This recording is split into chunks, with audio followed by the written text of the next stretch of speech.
Muy bien, pues tenemos la entrevista ahora a Manuel Pulgar Vidal, ¿no? Pero antes tenemos acá un pequeño video que es el final, o sea, poco después de la firma del Acuerdo de París en 2015, que fue realmente toda una epopeya. Pues tenemos un video sobre lo que pasó justo después. En particulier a notre ami Manuel Pulgar Vidal, qui a donné l'impulsion nécessaire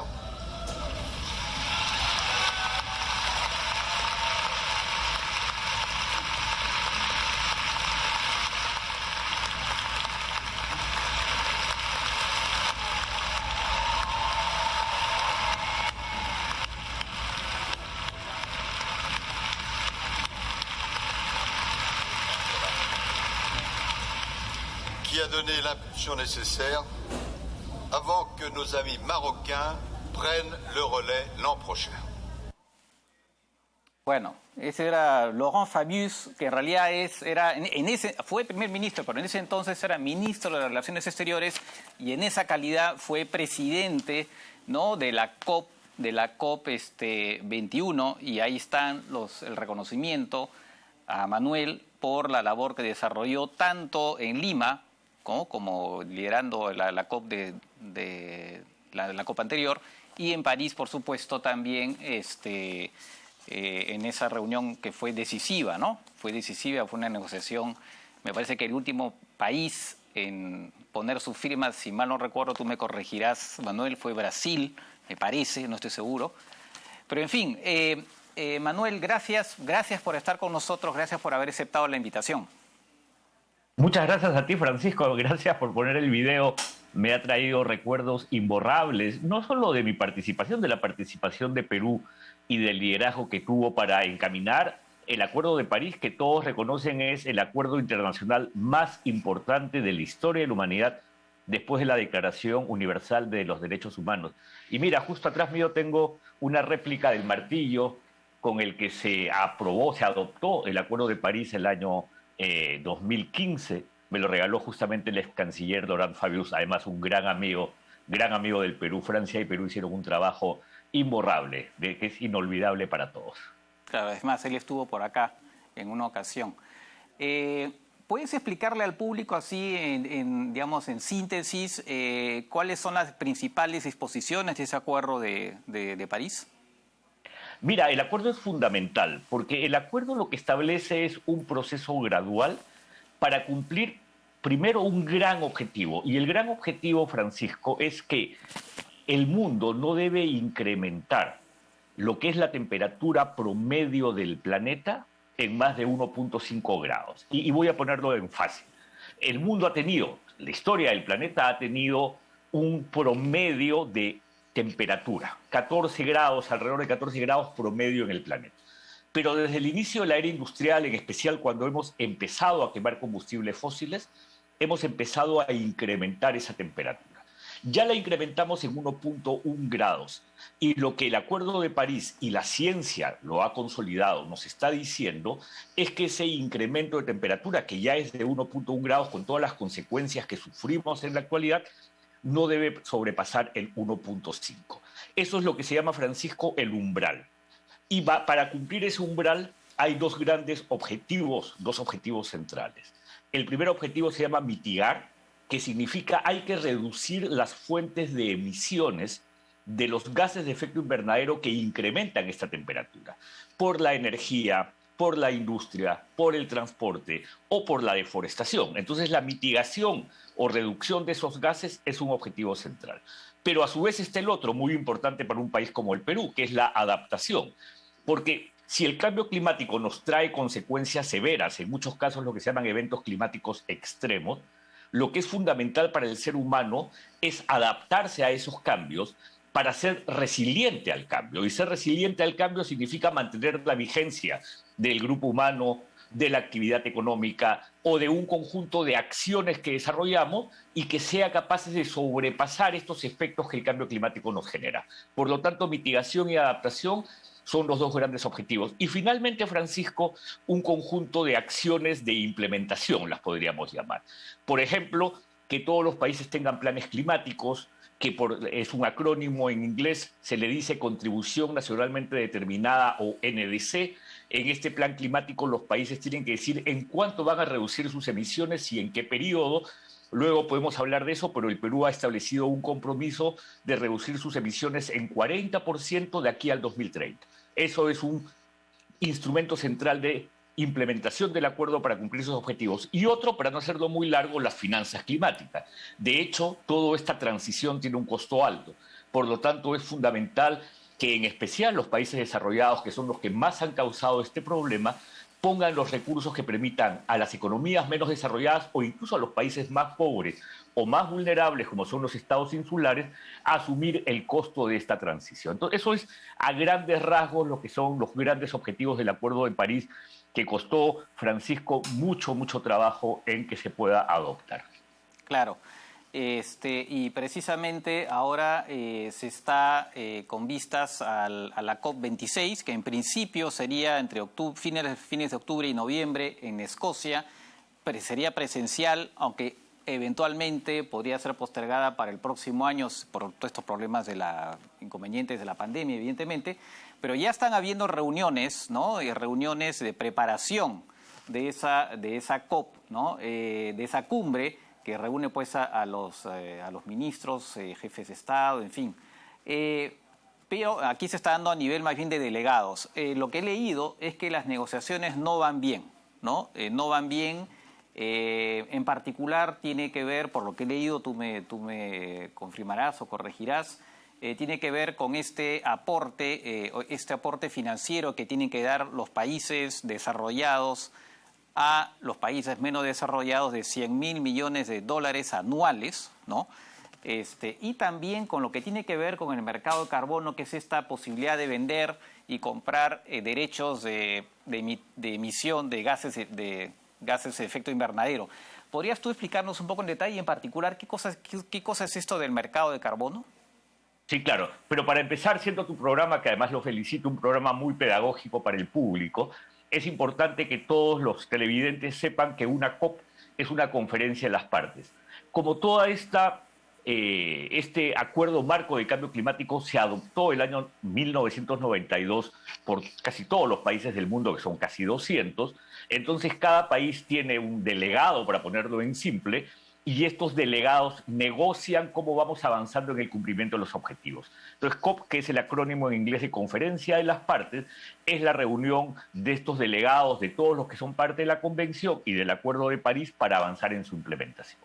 Y es cierto, nos vamos a reunir ahora desde el 31 de octubre al 12 de noviembre en la ciudad de Glasgow, Escocia, auspiciado. El país anfitrión es realmente el Reino Unido. Importante que todos sepan que el Reino Unido es Inglaterra, Escocia, Gales y el norte de Irlanda. Entonces va a ser en la ciudad de Glasgow. Y efectivamente tú has planteado dos temas centrales: finanzas climáticas y mercados de carbono. Pero yo no soy tan pesimista, Francisco, porque hay que tener en cuenta que desde que se adoptó el Acuerdo de París el año 2015 a la fecha, han pasado ya 6, 7 años, casi 7 años, lo que tenemos es una implementación continua, felizmente a cargo de muchos países del mundo, que están estableciendo metas nuevas, que están estableciendo no solo metas nuevas, sino decisiones ejecutables, como por ejemplo salir de la generación eléctrica que quema carbón. Eso es una decisión ya de muchos países desarrollados, o cambiar todo el sistema de transporte de vehículos de combustión interna a vehículos eléctricos. Entonces, hay un conjunto de decisiones de implementación que se están dando. ¿Y qué es lo que ocurre? Que las COPs tienen cada vez menos que negociar, porque el acuerdo ya se obtuvo, la implementación siempre lleva a que se requieran algunos ajustes o que se vaya verificando algunos cumplimientos, pero ya más que seguir negociando, lo que el mundo demanda hoy es implementar la decisión. Por lo tanto, efectivamente, la COP no tiene muchas tareas en sus manos, pero durante el año hemos visto grandes noticias de grandes avances sobre implementación. Pero vamos efectivamente a financiamiento. Hay un compromiso en el Acuerdo de París que a partir del año 2020 los países más desarrollados tienen que poner $100.000 millones anuales para poder cubrir el costo de la transición de los países en vías de desarrollo o los países menos desarrollados, más pobres y más vulnerables. El cálculo sobre qué cuenta en esos $100.000 millones es siempre materia de debate. Pero te digo una cosa, Francisco, esos 100.000 millones de dólares es nada frente al costo real de la transición. Por lo tanto, lo que viene ocurriendo en el mundo de las finanzas climáticas que realmente han adquirido y adoptado una dinámica importante para transicionar hacia una economía de carbono es valioso. Y creo que no solamente vamos a cumplir la meta de los 100.000 millones, vamos a ir bastante más allá en las finanzas climáticas. Pero vamos al tema de los mercados de carbono. Los mercados de carbono tienen que ver efectivamente con las transacciones que se hacen entre actividades que pueden capturar o retener carbono, te pongo por ejemplo el bosque, y aquellos que quieren, con el dinero que invierten, hacer que ese bosque que retiene carbono o captura carbono se mantenga en pie a largo plazo. Entonces, para eso se han creado los mercados de carbono, para que, en especial, economías en vías de desarrollo que pueden no tener los recursos para manejar sosteniblemente ese bosque a largo plazo, tengan los recursos que vienen de economías desarrolladas y fruto de ellos emiten bonos de carbono. Ahora, el tema de mercados de carbono es bastante más complejo. Yo te he puesto el ejemplo más simple de lo que es un mercado de carbono. Y no solamente es en bosques. Podría ser alguien que te financia, por ejemplo, para una actividad económica, el cambio de tu matriz energética. Tú tenías una actividad económica que usaba energía que derivaba de la quema de carbón y la cambias a gas natural. Ahí ya tienes una reducción importante de emisiones de gases de efecto invernadero o carbono que pueden llevar a que se emitan bonos que entran a un mercado donde estos bonos se negocian. Ahora, es un tema de todas maneras complicado. ¿Y por qué es muy complicado, Francisco? Porque el mundo, más que querer mercados de carbono, que son transacciones entre estados, lo que el mundo quiere es un cambio transformacional. Lo que el mundo está queriendo y organizaciones como en la que yo trabajo estamos impulsando es que haya cambio de tecnología, que haya un cambio transformacional en las 4 transiciones que la ciencia nos recomienda. En la energía, donde la Agencia Internacional de Energía dice que de aquí al 2050, 90% de las fuentes de energía van a ser renovables no convencionales. Mira ese cambio. Eso significa, amigos, que del petróleo salimos gradualmente, pero vamos a salir. Y por eso países como el Perú tienen que prepararse para esa transición. La Amazonía, que es fuente de muchos de los hidrocarburos que hoy día producimos, va a tener un cambio significativo en sus fuentes de ingresos y tenemos que estar preparados. Entonces, energía es una transición, industria es la segunda, ciudades e infraestructura es la tercera, y la más importante para nosotros, deforestación y cambio de uso del suelo. Lo que queremos, más que hayan mercados, es que realmente hayan cambios en estos 4 grandes sectores de la economía para reducir las emisiones, porque estamos en lo que se llama, Francisco, la década decisiva. Si no hacemos el cambio real, transformacional en esta década, vamos a incrementar la temperatura en más de 1.5 grados y las consecuencias pueden ser catastróficas. Miren ustedes con 1.1 lo que sufrimos. Imagínense llegar a 2, llegar a 2.5 o a 3 de incremento de temperatura, sería catastrófico. Efectivamente, ha habido este informe de los científicos, ¿no? Del grupo del cambio climático, del seguimiento del cambio climático, que entiendo que todavía formalmente recién sería lanzado el próximo año, pero del que ya han salido, ¿no? Ya se sabe varias cosas, y ahí ponen unos escenarios terribles, ¿no? De hambruna, por supuesto, elevación de los niveles del nivel del mar, acontecimientos climáticos, tornados mucho más violentos, en fin, efectivamente. Una cosita solamente para precisar el respecto del mercado de bonos. En concreto, básicamente ahí es que hay países que de repente se pueden demorar un poco en sus metas y compensan, porque creo que les ponen metas, o incluso las empresas, algo me parece haber visto ahí, compensan con inversiones en países desarrollados. No desarrollados, sería así. Es una compensación en el fondo, ¿no? Ok, de repente no llego a mi meta, pero ¿sabes qué? Porque me cuesta demasiado cambiar mi sistema, ¿no? de producción, y entonces, pero ¿sabes qué? Pero lo voy a compensar, ¿no? Lo voy a compensar con una inversión en un país no desarrollado como los bosques o cosas por el estilo. Es una compensación en el fondo, ¿no? Sí, tal cual lo estás diciendo, porque cuando se crean los mercados de carbono, que fue con el protocolo de Kioto que se adopta el año 97 y entra en vigencia el año 2005, lo que se le dice a los países desarrollados es: tú tienes que cumplir una reducción de emisiones, pero te voy a crear este mecanismo de flexibilidad. ¿Y por qué se crea el mecanismo de flexibilidad? porque se sabía que la evolución tecnológica, la innovación, podría no darse a la velocidad deseada. Por lo tanto, tampoco puedes parar los sistemas productivos de los países. Entonces les dice, como no te voy a detener tu sistema productivo, pero sí te voy a exigir un cambio, vas a tener este mecanismo alternativo de los mercados de carbono para compensar estas emisiones que no puedes reducir directamente por el cambio tecnológico que tú produces. Pero, sin embargo, ¿por qué han habido críticas? Porque quienes más se han beneficiado de los mercados de carbono, Francisco, son los países que más han crecido en sus emisiones. Entonces, hoy día, si tú le preguntas a tus televidentes, quizás es una pregunta planeta perfecta, pero la vamos a adelantar. ¿Cuál es el país que más emisiones de gases de efecto invernadero o carbono tiene en la actualidad? Muchos pueden pensar, seguro Estados Unidos o seguro Europa. Y la realidad es que eso es correcto cuando lo ves a lo largo de la historia, cuando acumula sus emisiones a lo largo de la historia. Pero cuando la ves en volúmenes anuales actuales, es fundamentalmente China. Sí. Y es también la India. La India debe ser el tercero. Entonces, justo dos países que hoy día has referido en tu programa. ¿Por qué? Porque son economías emergentes, fuertemente emergentes, países que se han tecnificado. Y entonces los famosos países del BRICS, ¿no?, que incluye también a Brasil, que incluye a Pakistán, son los países que se beneficiaron de mercados de carbono, pero a su vez no hicieron el cambio tecnológico requerido. Por eso hoy día hay mucha presión para que estos países procedan a reducir estas emisiones. De acuerdo. Ahora, además del tema de la COP, hay una serie de otros temas, digamos, en paralelo que tienen que ver con esto. Y hay una cosa interesante últimamente y es que se están desarrollando fondos de inversionistas verdes, si se quiere, ¿no? Que están buscando que invierten en el capital de, por ejemplo, de Exxon hace poco, ¿no?, de ExxonMobil, esta empresa petrolera, para obligar a imponer directores que de alguna manera puedan tener una misión de asegurarse que la empresa sea más ecológica, lo cual puede ser una contradicción entre una empresa petrolera, pero en fin. ¿Eso cómo lo ves, ese fenómeno de los fondos de inversión verdes que de alguna manera buscan cambiar el comportamiento de las empresas? ¿Cómo lo ves? Mira, partamos de lo que mencioné hace un momento. Gradualmente saldremos de los combustibles fósiles. Primero estamos saliendo del carbón.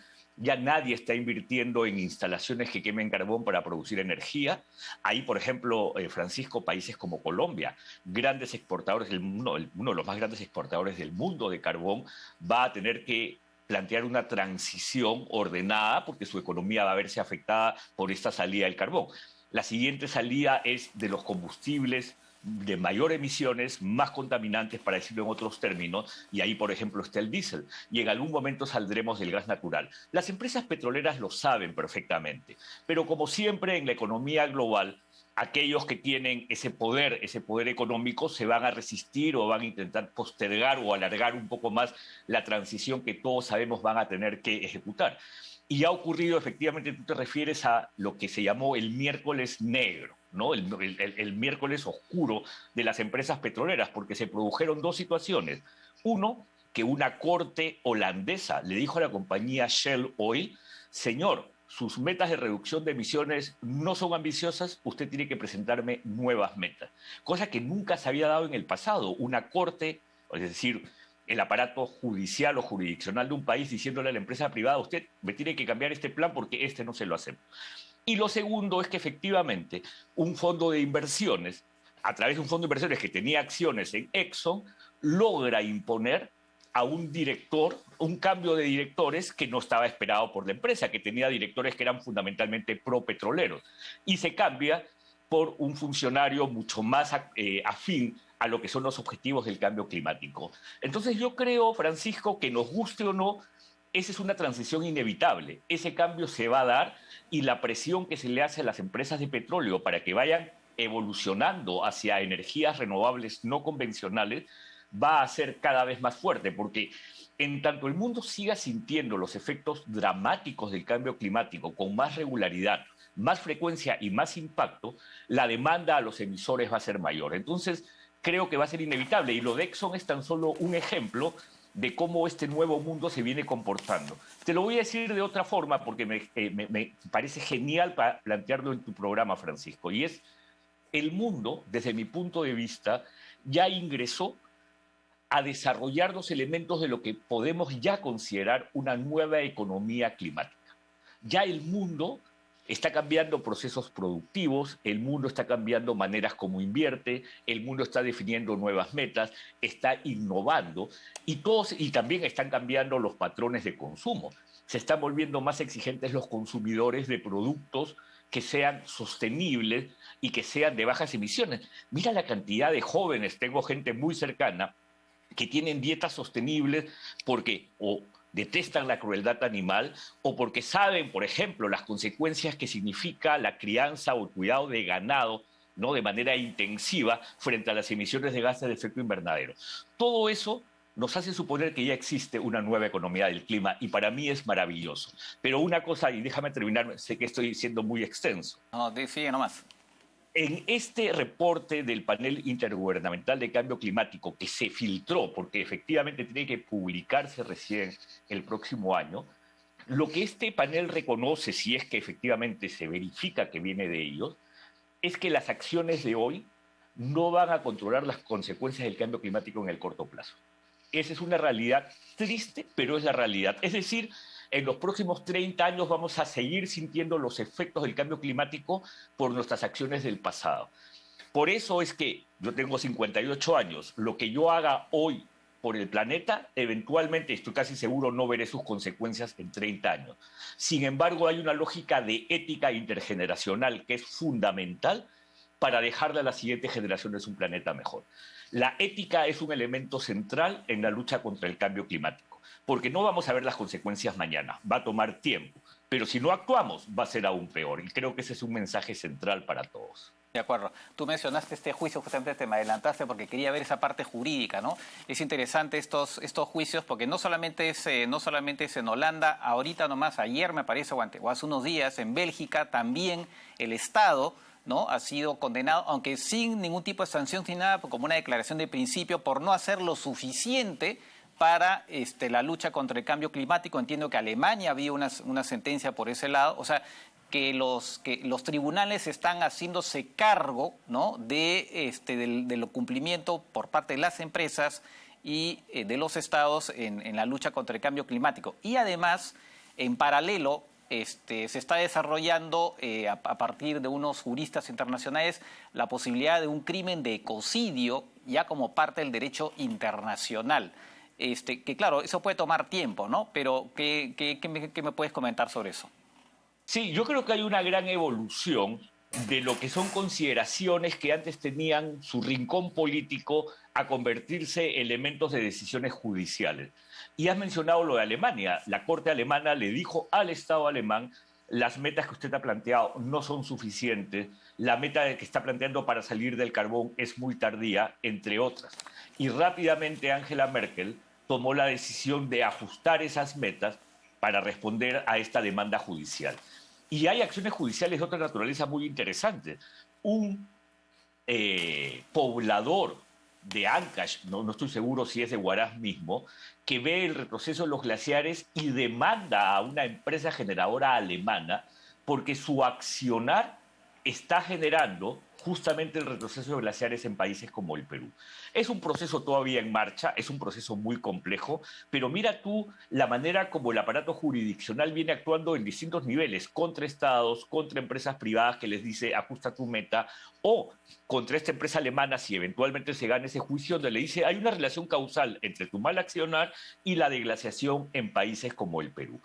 Y efectivamente, entonces también se habla de el tema climático como un tema de derechos humanos, tema que, como tú conoces bastante bien, Francisco, tomará su tiempo, porque también el tema de los derechos humanos tiene su propio desarrollo y tiene sus propias limitaciones, y no simplemente puedes traer a la naturaleza y decir ahora la naturaleza también no debe ser reconocida como un derecho humano fundamental, porque eso en las Cortes Internacionales todavía no ha ocurrido. Entonces, iniciativas como la del ecocidio, todas son valiosas, todo suma, creo que tomará su tiempo, será un proceso largo y hay, de todas maneras, siempre debate sobre cómo proceder, ¿no?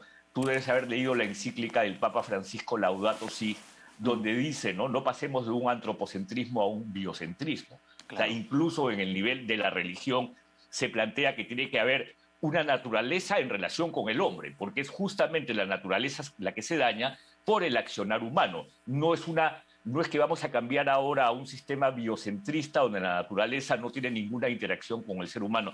Ahí hay debates filosóficos que podrían dar para largos programas, pero que dentro de todo lo único que sí demuestran, Francisco, es que en estos temas y en estos debates el mundo está evolucionando hacia mejor y que hay que mirar con optimismo, aunque nos sigan golpeando las consecuencias del cambio climático, las acciones que se vienen adoptando. Bueno, en realidad todavía hay algunos temas, vamos a postergar algunas cosas que hayamos previsto para el programa porque creo que la conversación vale la pena. ¿Tú tienes tiempo todavía? Sí, ¿Unos minutitos más? Dale. Ya, okay. Claro que sí. Sí, porque hay algunas preguntas que todavía me quedaban en el tintero. Hablando de temas jurídicos, ¿no? El tema de la soberanía. Había este encontronazo hace un año y medio, me parece, o un año, entre el presidente Macron y Bolsonaro respecto a lo que está, digamos, al cuidado de la Amazonía, ¿no? Donde Bolsonaro decía, aquí nadie se va a meter con la soberanía brasileña, nosotros decidimos qué se hace. Y Macron en la posición, oiga, lo que pasa en la Amazonía afecta a la humanidad entera.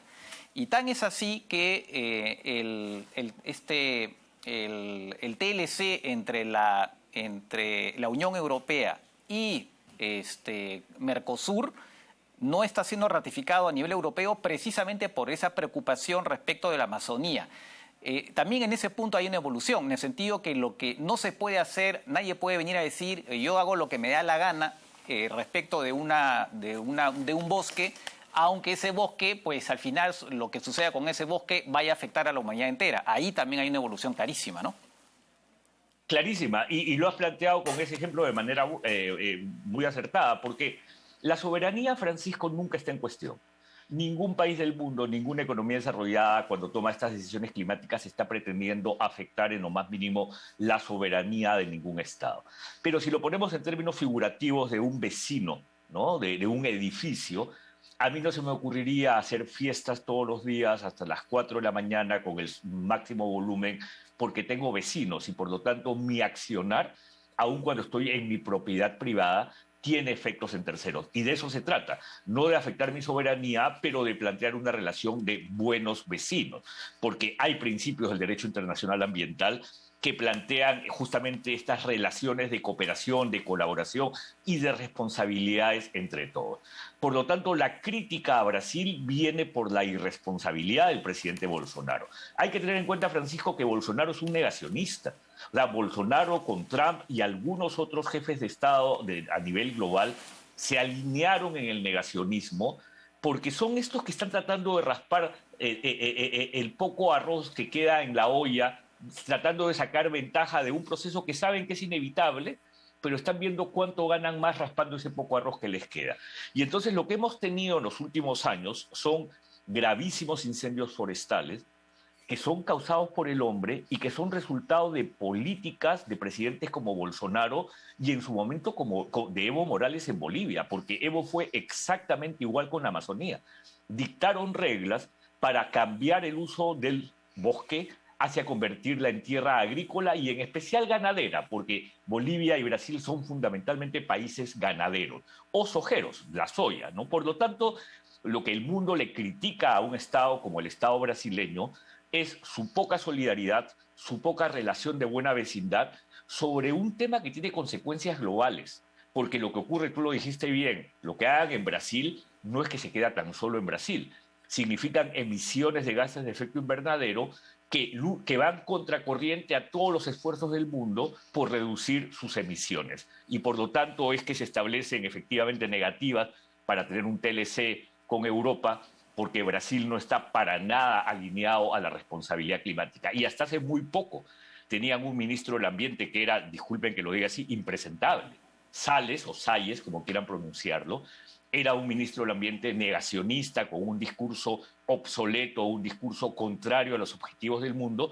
Felizmente ha sido, creo que la semana pasada, no más de 10 días, que lo han retirado del gabinete. No conozco a la nueva persona designada, y espero que pueda representar, aunque sea un pequeño cambio en lo que ha sido la actitud de Brasil frente al cambio climático, que como te digo ha sido muy negacionista. Y ya como último punto, lo de Escazú, este famoso acuerdo latinoamericano que prevé pues una serie de disposiciones para, digamos, proteger el medio ambiente, también a las poblaciones en lugares frágiles, en fin.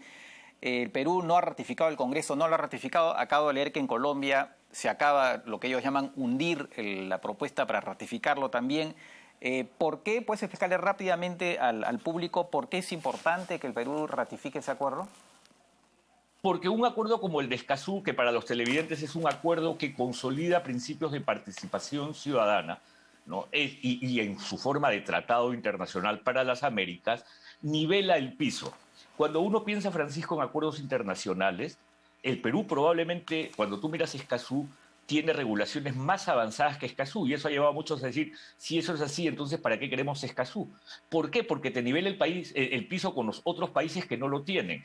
Y al nivelar el piso, el costo de la participación ciudadana se asume entre todos y puedes establecer acuerdos de comercio, negociar con países en igualdad de condiciones.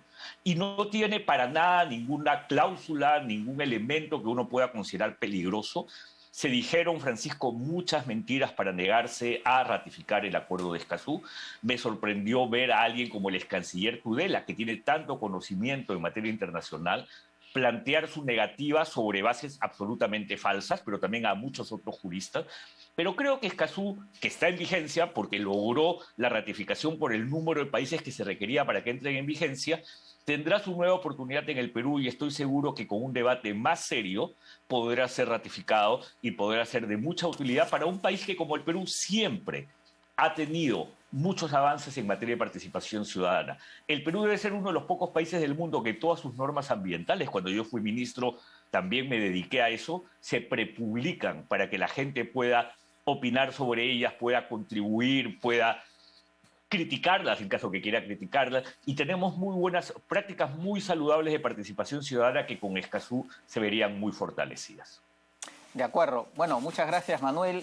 Quiero recordar al público que después de que tú terminaste tus labores como ministro, y además también en esta actuación en la COP21, pues te integraste a WWF, ¿no? Esta organización, el Fondo Nacional, ¿cómo era? El Fondo para la Naturaleza, ¿no? Fondo Mundial para la Naturaleza. Así es, en sus siglas en inglés, la del osito panda. ¿Ahí no tienes tu osito panda? No, ¿no? No, bueno, por ahí lo tengo, por ahí lo debo tener, sí, sí. Ya, y que estás encargado efectivamente de todo lo que tiene que ver con clima y energía. Y bueno, había algunas preguntas más sobre ese tema, pero en fin, ya ahora sí se nos acabó el tiempo. Manuel, muchas gracias otra vez por tu participación. Seguramente esto es un tema que tiene para rato, así que seguramente volveremos a conversar. Será un gusto, Francisco. Un saludo a todos los televidentes y pensemos, estamos en una economía distinta donde todos tenemos una responsabilidad. Muy bien, mensaje recibido. Muchas gracias, Manuel.